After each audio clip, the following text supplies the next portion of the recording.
Tarif impor yang diluncurkan oleh Presiden Donald Trump kepada nyaris semua negara di dunia kini menyempit hanya menjadi satu negara. Negara itu adalah China.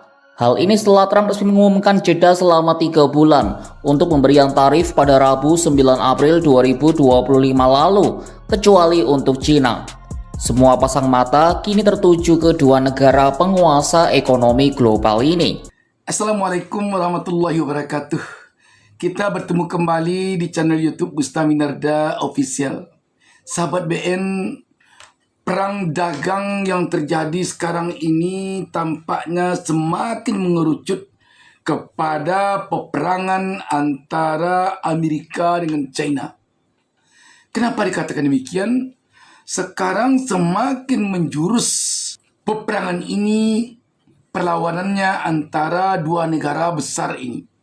Ketika Amerika menaikkan tarif untuk barang-barang China masuk ke Amerika, China bukannya menunjukkan ingin bernegosiasi dengan Amerika, tetapi China membalas dengan menaikkan tarif yang melebihi kenaikan tarif dari yang dilakukan Amerika terhadap China. Dan ternyata Amerika bukannya diam, bukannya mengalah, tetapi menaikkan tarif lagi, sehingga sekarang ini tarif masuk barang-barang China ke Amerika menjadi 125%. Sahabat BN, yang jadi pertanyaan sekarang ini,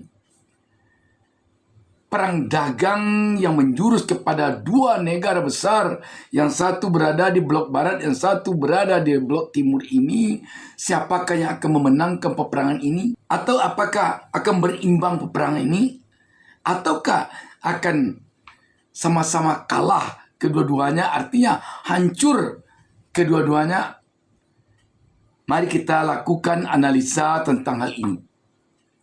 Sahabat BN, kalau kita perhatikan, kita tahu bahwa yang memulai perang dagang ini adalah Amerika. Tentu saja Amerika ketika akan memulai perang dagang ini sudah memperhitungkan demikian matang. Walaupun kita tahu Presiden Donald Trump itu adalah seorang pebisnis yang terbiasa lebih banyak action daripada mikir. Kalau kita perhatikan perhitungan Amerika memulai perang dagang ini diawali dengan terlihatnya oleh Amerika sejumlah negara akhir-akhir ini dapat dikendalikan oleh China dari sisi perdagangan atau perekonomian, terutama negara-negara yang berada di timur. Dan semakin tampak lagi ketika beberapa negara yang tadinya tidak masuk, akhir-akhir ini masuk bergabung di BRIC. Saat inilah semakin jelas bahwa China punya keinginan mengalahkan Amerika dari sisi pengaruhnya di dunia, terutama dari sisi perekonomian. Ini kalau dibiarkan oleh Amerika, bisa jadi Amerika nanti tidak lagi akan dipandang oleh negara-negara dunia bahwa Amerika adalah negara adik kuasa, negara superpower. Sebab bagaimanapun penentu sebuah negara itu kuat ekonominya. Setelah ekonomi, baru nanti diiringi oleh teknologinya, terutama teknologi perang. Dengan demikian, maka langkah yang diambil pertama sekali oleh Amerika untuk menunjukkan bahwa dia adalah tetap masih negara superpower, masih negara dikuasa, dia lakukan perang tarif dengan menaikkan tarif kepada sejumlah negara atau 20 negara di dunia terhadap barang-barang mereka atau ekspor mereka yang masuk ke Amerika. kita melihat di sini kemarin ini kan ada negara yang memilih untuk melawan seperti Kanada, China, dan sejumlah yang lain. Tetapi sangat banyak pula negara yang memilih untuk bernegosiasi. Sebenarnya yang diinginkan oleh Amerika atau target dari Amerika adalah dengan dinaikkannya tarif terhadap negara-negara yang ada di dunia ini adalah agar negara tersebut melakukan negosiasi dengan Amerika. Kalau nanti negara-negara yang terkena kenaikan tarif ini melakukan negosiasi dengan Amerika, maka disinilah Amerika nanti akan bisa memberikan tawaran-tawaran kepada negara-negara tersebut. Tawaran terakhir tentu saja bagaimana agar negara tersebut tidak melakukan hal-hal yang melawan Amerika. Satu pertanyaan menyeruak, apakah Cina bisa menang melawan tarif AS? Dalam hal ini, Amerika sebelum memulai perang dagang ini, kita yakini telah lebih dahulu memperkuat konsolidasinya dengan negara-negara sekutunya. Bagaimana dengan China? China memang kita tahu semenjak beberapa dekade terakhir ini berupaya untuk menjadi negara superpower, untuk menjadi negara adikuasa di dunia, untuk mengalahkan Amerika. Dari berbagai sisi, terutama dari sisi ekonomi. Setelah itu baru dari sisi teknologi, termasuk dari sisi teknologi perang. Ini tidak dapat dimungkiri. Sejumlah negara, terutama negara-negara yang berada di dunia belahan timur, telah dapat didekati oleh China. Contohnya saja Indonesia. Dan ketika terjadi perang dagang ini, kita melihat China berupaya melakukan konsolidasi dengan negara-negara yang selama ini telah didekatinya. Dan kunjungan yang akan dilakukan oleh China ke negara-negara yang ada di timur, di Asia, pekan depan, kita yakin itu dalam rangka China melakukan konsolidasi atau pendekatan kepada negara-negara yang mungkin selama ini negara-negara yang dianggap oleh China berada dalam barisannya melawan Amerika. Tetapi dalam kondisi ini, sahabat BN, kalau kita perhatikan, apapun alasannya, China masih kesulitan untuk mengalahkan Amerika. Kenapa demikian? Amerika kelihatannya memang telah terlebih dahulu melakukan konsolidasi kepada negara-negara sekutunya. Dan negara-negara sekutu Amerika itu pada umumnya terbilang negara yang sudah maju, negara yang sudah kuat. Berbeda dengan negara-negara yang didekati oleh China, yang pada umumnya negara-negara berkembang yang berada di dunia belahan timur. Contoh, negara-negara yang berada pada barisan Amerika, sebut saja negara-negara yang ada di Eropa, Inggris, Jerman, Belanda, Prancis, dan lain sebagainya. Yang semua negara itu adalah negara-negara yang sudah sangat mapan, sudah sangat kuat.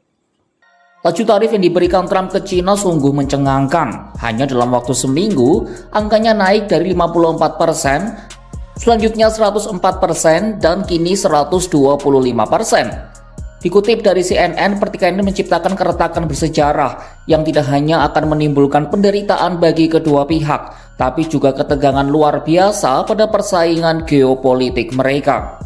Donald Trump sempat menyebut Cina merespon dengan cara yang salah. Melalui media sosial pribadinya Truth Social, Trump menyebut Cina salah langkah karena panik. Ia juga menggambarkan hal itu sebagai sesuatu yang dipicu ketidakmampuan Cina. Namun Beijing nampaknya tidak mungkin membalas tanpa perhitungan yang matang. Presiden China Xi Jinping melihat tidak ada pilihan bagi negaranya selain terus melawan perundungan sepihak yang dilakukan oleh Amerika. CNN menulis, Xi hanya ingin menarik perhatian orang banyak. Secara terbuka, China telah membangkitkan gairah nasionalisme yang kuat atas tindakan balasannya. Bagian dari strategi yang telah dipersiapkan secara diam-diam selama lebih dari 4 tahun sejak Trump terakhir menjabat. Beijing melihat eskalasi cepat Trump menegaskan keengganan AS untuk berunding. Para pengamat mengatakan China tidak hanya siap untuk melawan, tapi juga menggunakan kekacauan perdagangan yang dibuat Trump untuk memperkuat posisinya sendiri. Prediksi ini salah satunya disampaikan oleh analis ekonomi di lembaga pemikir Maris Jacob Gunter yang berpusat di Berlin. Beijing disebutnya sudah memperkirakan akan ada pertikaian berkepanjangan dengan AS dan sekutunya, dan tantangan itu diterima oleh Xi Jinping. Jadi dengan ini, sahabat BN, kelihatannya untuk perang dagang kali ini, Amerika belum bisa agaknya dikalahkan dengan telak oleh China. Dan kalau China nanti masih bersikeras melawan, bisa jadi China nanti bertekuk lutut kepada Amerika. Dan jika kita kaji kondisi terburuk, jika sempat perang dagang ini berujung kepada perang terbuka, perang fisik, ketika perekonomian tidak bisa lagi terkendali dan harus diselesaikan secara politis, dan perang dagang harus berujung kepada perang terbuka, kita yakin China juga akan kewalahan. Karena negara-negara yang berada di barisan China sekarang ini kelihatannya seperti dikatakan tadi adalah negara-negara yang pada umumnya masih berada pada kategori negara berkembang. Sedangkan negara-negara yang berada di barisan Amerika adalah negara-negara yang sudah maju. Karena itu, sahabat BN, kita melihat perang dagang ini bisa jadi akan segera berakhir ketika nanti China tidak lagi bisa berkutik di bawah tekanan Amerika. Tetapi apakah China akan menyerah begitu saja? Tidak. Saya yakin tidak. China akan berupaya memperlihatkan kekuatannya kepada dunia bahwa dia mampu melawan Amerika. Setidaknya ini bagi China adalah memperlihatkan kepada dunia bahwa dialah satu-satunya negara di dunia sekarang ini yang mampu berani melawan negara superpower Amerika. Dengan ini, maka nanti akan muncul setelah perang dagang ini ke permukaan bahwa hanya ada dua negara yang paling kuat di dunia. Pertama negara Amerika, kedua negara China. Amerika berada di barat, sedangkan China berada di timur. Jadi ini hitung-hitungan kedua negara ini kelihatannya. Bagaimana dengan Indonesia? Indonesia tentu dengan adanya perang dagang sekarang ini harus lagi-lagi mengintrospeksi diri. Bagaimana agar kita ke depan bisa secepatnya bergerak menjadi negara yang kuat, terutama di bidang ekonomi. Sebab kita Indonesia punya bekal, punya modal untuk itu. Kita punya sumber daya manusia yang banyak sebagai pasar bagi dunia.